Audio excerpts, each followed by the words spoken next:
Pada abad ke-16 Masehi atau zaman Kerajaan Hindia, datanglah 5 orang bersaudara kerantau ke Deras, sekarang dikenal Pangkal Belotan. Desa Teluk Rendah Ulu yaitu Datuk Berdarah Putih, Datuk Makam Rendah, Datuk Makam Tinggi, Datuk Kalegah, dan Datuk Muara Suluk. Tujuan mereka ingin menyebarkan agama yang mereka anut atau agama Hindu. Saat itu, masyarakat masih berpencar belum merupakan kesatuan dan masih memakai sistem kelompok-kelompok yang saling bermusuhan. Mereka masih mempergunakan ilmu-ilmu batin atau ilmu hitam yang dapat mengalahkan lawan atau musuh. Sebagai contoh menjemur padi pada malam hari di bulan terang, memasang luka di atas bumbun, daging dimasak dalam kancah kawah bias melompat keluar, dan nasi di tanah tidak masak-masak. Artinya menantang atau mencari lawan atau musuh. Di antara datuk-datuk tersebut, salah seorang dari mereka atau Datuk Makam Rendah meninggal agama lamanya dan memeluk agama Islam dengan nama Haji Abdul Hamid.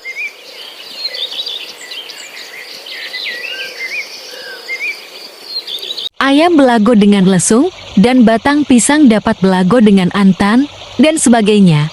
Karena kehidupan di sini tidak aman dan damai, maka pada abad ke-18 Masehi, Tutu dan pemimpin kelompok secara mufakat ingin mencari tempat baru yang lebih aman dengan kata mufakat. Memulai mencari tempat baru dengan cara menyusuri sungai Batanghari, menggunakan perahu sampan bersama-sama dengan membawa seekor ayam sebagai pedoman atau petunjuknya, di mana ayam yang dilepas tadi terbang dan turun ke daratan. Berarti disitulah tempat membuat kampung yang baru, dan tempat ini disebut Ujung Tanjung atau Surau Tanjung Desa Teluk Rendah Ulu sekarang. Setelah kampung ini dibenahi sedemikian rupa dan masyarakatnya mulai berkembang, datanglah 5 orang penyebar agama Islam dari Aceh di bawah pimpinan Syekh Husin Al-Baiti. Mula-mula mereka memperkenalkan diri dan menyampaikan kepada masyarakat setempat bahwa tujuan mereka ke tempat ini adalah untuk menyebar dan memperluas ajaran agama ini. Kedatangan mereka langsung mendapat tempat di hati masyarakat dan ajaran ini mulai diajarkan dari rumah ke rumah secara sembunyi-sembunyi karena takut diketahui oleh tentara penjajah Belanda.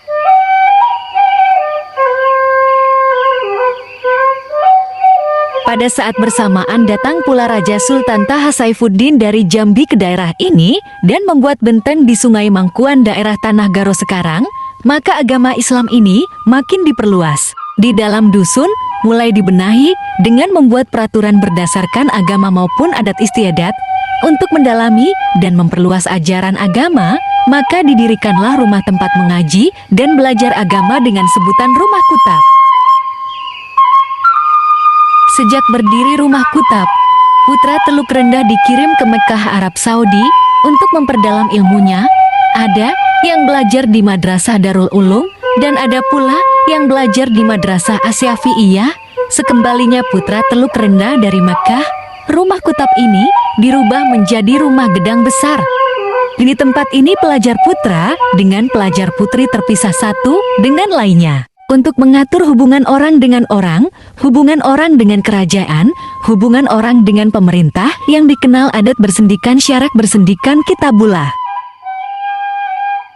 Desa Teluk Rendah berasal dari keadaan tempat daerah tersebut, di mana di daerah pasar terdapat Teluk Tabing, sedangkan di daerah Ulu Ilir daerahnya rendah, sehingga daerah ini disebut daerah Teluk Rendah yang sebelumnya disebut Kampung Alur. Untuk nama Desa Teluk Rendah Ilir berasal dari posisi daerahnya yang berada di bagian ilir Teluk Rendah. Teluk Rendah merupakan daerah pertanian yang luas khususnya pertanian sawah payo dan dikenal sebutan bumbung padi di Kewidaan Muara Tebo dulunya. Luas sawah payo mencapai 3.000 hektar yang tersebar di mana-mana seperti sawah di belakang dusun, Rawabinto, Lubuk Limas, Cempunik, Payo Tulung, Igelugur, Semut Gatal, Kalendang, Pulai, Pelajau, Limau Manik, Sungai Pangkat, Lebak Putu, Tanah Dialai, Pelayangan, Tabakar, Kasai, dan Lebak Labi. Sawah payo ini luasnya 1.500 hektar. Sampai hari ini, baru sebagian yang dapat digarap para petani karena tali airnya belum sampai ke tengahnya, sedangkan dam sudah dibangun dan diresmikan langsung pada hari Selasa tanggal 19 Mei tahun 1968 oleh Bapak Muhammad Abdul Manap Gubernur KDRI 1 Jambi. Pada zaman penjajah Jepang, warga Teluk Rendah tetap mengerjakan sawahnya yang tidak pernah berhenti dalam keadaan serta suasana serba sulit. Pada masa itu, di mana-mana terjadi kelaparan, busung lapar kurang makan, penyakit menular merajalela. Teluk Rendah di bawah pimpinan Usman Al Bujang Lurah Kepala Dusun, warganya tetap mengerjakan sawah, bahkan menjelang menuai panen. Semua warga diperintahkannya memanen tanaman muda, ubi kayu, jagung, talas, dan tanaman lainnya. Pemerintah Jepang bahkan memberi bantuan bibit jarak untuk dikebunkan, buahnya dibawa ke negaranya untuk diolah menjadi minyak. Biarpun zaman Jepang terkenal sangat kejam, sadis, sewenang-wenang, akan tetapi berkat pimpinan yang bijaksana oleh Usman Al Bujang tidak pernah dijumpai warga yang disiksa. Pekerja Romosha, Rodi, dan Gendrongsi hanya sebagian saja yang ikut apabila ketahuan warganya dibawa militer untuk bekerja. Atas kepemimpinannya yang bijak dan bertanggung jawab, ia mendapat tanda jasa atau piagam penghargaan dari pemerintah Jepang berupa surat pujian dengan nama Depati Dusun Teluk Rendah tertanggal Snowa 20, Snogatu 8, Jambi Susetio. Muratebo Teuzukekai ditandatangani oleh Suomi setingkat pidana. Pada masa Perang Kemerdekaan agresi Belanda kedua di Indonesia yang ingin menjajah kembali di Indonesia, para pejuang dan pemuda-pemuda ikut mengangkat senjata bersama pejuang kemerdekaan di bawah komando BKD, KKR, dan TP. Tidak ketinggalan warga Teluk Rendah bersama Lurah Kepala Dusun Usman Al Bujang. Para pejuang membuat markas di sini di bawah pimpinan 1. Letnan Akasim Alamlah, 2. Letnan Aziz Larose, 3. Letnan Aziz Pulungan, dan Inspektur Polisi Aku Tahuruk dan lainnya. Selama bermarkas dari tahun 1948 sampai tahun 1949, ribuan pasukan pejuang kemerdekaan yang menjadi tanggung jawab seluruh lapisan masyarakat tidak ada diberkhianat seorang pun. Berkat kepemimpinan Lurah Kepala Dusun, para pejuang merasa aman dan tidak ada keluhan dalam segala hal. Semua keperluan dan kepentingan bekal berperang selalu dipersiapkan semuanya. Keberhasilan ini tidak terlepas dari peran tokoh-tokoh masyarakat, alim ulama, cerdik pandai, pemuda, dan lainnya seperti Muhammad Abu Bakar Saifuddin, Haji Muhammad Saleh Asyari, Haji Muhammad Agel, Haji Mahiddin, dan tokoh tua yang banyak berjasa dalam membangun Dusun Teluk Rendah.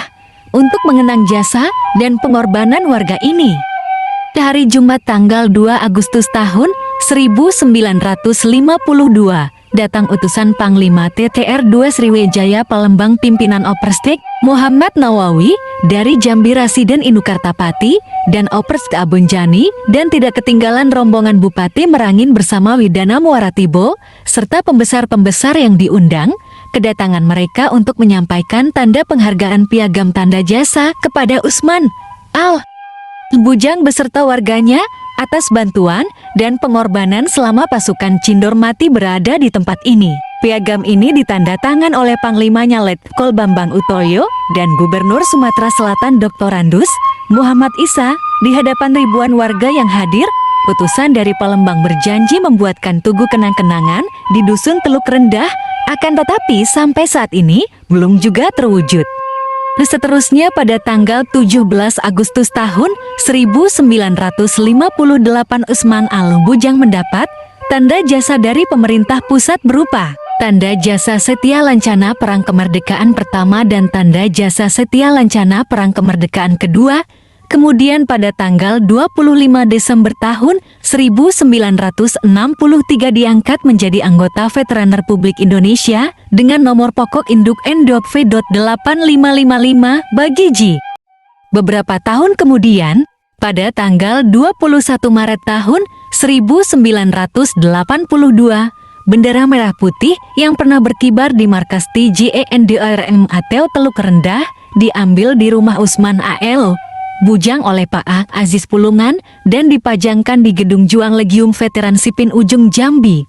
Sejak tanggal 7 November tahun 1950 Usman Akyal, bujang diangkat dan dipercaya menjadi pasirah kepala marga Petajin Ilir di Sungai Bengkal sampai tanggal 8 Mei tahun 1968. Sejak tanggal 7 November tahun 1950 Lurah Kepala Dusun Teluk Rendah dipimpin oleh Ramli Jailani, Abu Bakar Bakir, Muhammad Saidi, Moh Saledung, M. Zaini, dan Rashid. Mereka semua tidak lain adalah keponakan sepupu, putra, dan keponakan dari Usman Al-Bujang. Semua kepala dusun tersebut terus membangun dusunnya di segala bidang, baik di bidang pemerintahan dusun, pendidikan agama maupun umum terus ditingkatkan. Pasar Getah Karat setiap hari Jumat tetap dipelihara dengan baik. Sebab pasar ini merupakan sumber dana keuangan, karena dengan dana ini dapat membangun untuk kepentingan umum lainnya.